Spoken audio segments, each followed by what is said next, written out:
사도행전 27장 바울이 로마로 호송되다. 우리가 배를 타고 이탈리아로 가기로 결정되자 그들은 황제부대 소속 율리오라는 백부장에게 바울과 다른 죄수들을 넘겨주었습니다. 우리는 아드라무테노에서 온 배를 타고 떠났습니다. 그 배는 아시아 지방의 여러 항구를 거쳐가는 배였습니다. 데살로니가 출신의 마케도니아 사람인 아리스다고가 우리와 함께 가게 되었습니다. 이튿날 우리는 시돈에 도착했습니다. 율리오는 바울에게 매우 친절했습니다. 그는 바울이 자유롭게 친구들에게 갈 수 있게 해주었고 그들이 바울에게 쓸 것을 줄 수 있게 하였습니다. 시돈을 떠나 항해를 계속하려고 했을 때 맞바람이 세차게 불어와 키프로스 섬에 바짝 붙어 항해해야 했습니다. 우리는 길리기아와 밤빌리아 앞바다를 가로질러 항해한 후에 루기아 지방의 무라에 도착했습니다. 그곳에서 로마 군대 백부장은 알렉산드리아를 떠나 이탈리아로 가는 배를 발견하고 우리를 그 배에 태웠습니다. 우리는 며칠 동안 천천히 항해한 끝에 간신히 니도 앞바다에 이르게 되었습니다. 맞바람이 너무 세차게 불어와 우리가 가려던 항로로 더 이상 나갈 수가 없어서 살몬의 맞은편에 있는 크레타 섬을 끼고 항해하였습니다. 우리는 해안가를 따라 어렵게 항해하여 라세아라는 도시에서 가까운 아름다운 항구라 하는 곳에 도착하였습니다. 시간을 많이 빼앗긴 데다가 이미 금식기간도 지나 더 이상 항해하는 것이 위험했으므로 바울이 그들에게 충고했습니다. 여러분, 계속해서 항해를 하다가는 큰 어려움을 겪게 될 것이라고 생각합니다. 배와 짐만 손실되는 것이 아니라 우리 목숨까지도 잃게 될 것입니다. 그러나 백부장은 바울의 말을 듣기보다는 선장과 선주의 말을 더 믿었습니다. 그 항구는 겨울을 보내기에는 적당하지 못한 항구였기 때문에 사람들은 대부분 그곳을 떠나 베닉스에 가서 겨울을 보내고 싶어 했습니다. 베닉스는 크레타 섬에 있는 항구 도시인데 남서쪽과 북서쪽을 향해 위치한 곳이었습니다. 마침 남쪽에서 순풍이 불기 시작하자 사람들은 자기들의 계획대로 되리라고 생각했습니다. 그래서 그들은 닷을 올리고 크레타 섬 해안을 따라 항해하기 시작했습니다. 그런데 갑자기 유라굴로라고 부르는 폭풍이 섬 쪽으로 불어왔습니다. 배는 폭풍에 휘말려 바람을 거슬러 조금도 앞으로 나아가지를 못했습니다. 그래서 우리는 앞으로 가려는 노력은 포기하고 바람이 부는 대로 배를 내맡기고 표류하기 시작했습니다.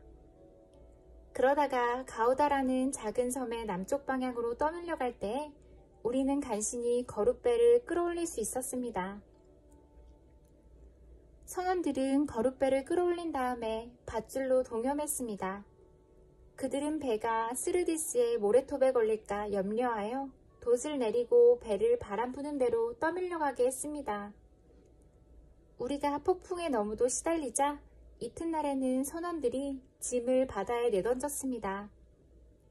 3일째 되는 날에는 배의 장비마저 내어던졌습니다. 우리는 며칠째 해도 보지 못했고 별도 보지 못했습니다. 바람은 계속해서 거세게 불어왔습니다. 결국 우리는 살아남을 수 있다는 희망을 모두 포기하고 말았습니다. 사람들이 오랫동안 아무것도 먹지 못하고 있는 가운데 바울이 일어나 그들에게 말했습니다. 여러분, 내가 크레타 섬을 떠나지 말자고 한 말을 들었어야 했습니다. 그랬다면 이런 손해를 입지 않았을 것이고 물건을 잃어버리지도 않았을 것입니다. 하지만 여러분, 이제 제가 권합니다. 용기를 내십시오. 이 배만 잃을 뿐 여러분 중에는 한 사람도 목숨을 잃지 않을 것입니다. 지난밤에 나의 주님이요 내가 섬기는 하나님의 천사가 내 곁에 나타나 이렇게 말해주었습니다. 바울아, 두려워하지 마라. 너는 반드시 황제 가이사 앞에 서야 한다. 하나님께서 너와 함께 항해하는 모든 사람들의 목숨을 너에게 맡겨주셨다. 그러니 여러분, 용기를 내십시오. 나는 하나님을 믿습니다. 모든 일이 하나님의 천사가 내게 말씀하신 대로 이루어질 것입니다. 우리는 반드시 어떤 섬에 밀려가 닿게 될 것입니다. 14일 되던 밤에 우리는 아드리아 바다에서 표류하였습니다.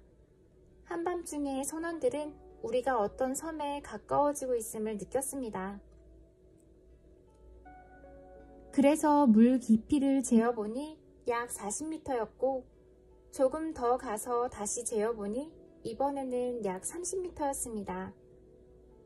우리는 혹시 암초에 걸리지는 않았을까 염려가 되어 닷 4개를 물에 던져놓고 날이 밝기를 기다렸습니다. 그런데 선원 몇 사람이 배에서 빠져나갈 속셈으로 배 앞쪽에 닷을 더 내린다는 구실로 거룻배를 물에 내렸습니다.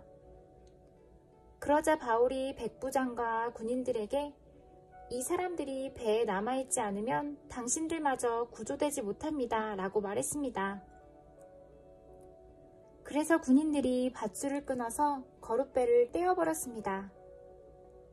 날이 밝을 무렵 바울은 모든 사람들에게 음식을 먹으라고 권하면서 말했습니다. 지난 14일 동안 여러분은 마음을 졸이며 지금까지 아무것도 먹지 않고 지냈습니다. 하지만 이제는 음식을 드십시오. 그래야 살아남을 수 있습니다. 여러분 중에 그 누구도 머리카락 하나도 잃지 않을 것입니다. 바울은 이 말을 하고서 모든 사람 앞에서 빵을 들어 하나님께 감사기도를 드리고 빵을 떼어 먹기 시작했습니다. 그러자 사람들도 용기를 얻어 음식을 먹었습니다. 배 안에 있던 사람들은 모두 276명이었습니다. 사람들은 음식을 배불리 먹고 나서 식량을 바다에 던져 배를 가볍게 했습니다. 파선. 날이 밝았습니다. 사람들은 그곳이 어느 땅인지는 알 수 없었지만 그들의 눈에 모래밭이 있는 항만이 눈에 띄었습니다. 그래서 그들은 어떻게 해서든지 배를 모래밭에 대기하기로 했습니다. 그들은 밧줄을 끊어서 닷을 바다에 내버리는 동시에 키를 묶은 밧줄을 풀었습니다. 그리고 앞 돛을 올려서 바람을 타고 해안 쪽으로 배를 몰았습니다. 그러나 배는 두 물살이 만나는 곳에 들어가 모래톱에 걸리고 말았습니다. 뱃머리는 꼼짝도 하지 않고 배 뒤쪽은 거센 파도에 부딪혀 깨어졌습니다. 군인들은 죄수들이 헤엄쳐 도망칠까봐 그들을 죽이려고 계획을 짰습니다. 그러나 백부장 율리오는 바울을 살리고 싶어 했습니다. 그는 군인들이 죄수를 죽이지 못하도록 헤엄칠 수 있는 사람은 모두 바다로 뛰어들어 육지로 올라가라고 명령했습니다. 남은 사람들은 널빤지나 부서진 배 조각을 붙잡고 나가게 명령했습니다. 그들은 모두 무사히 육지로 올라왔습니다.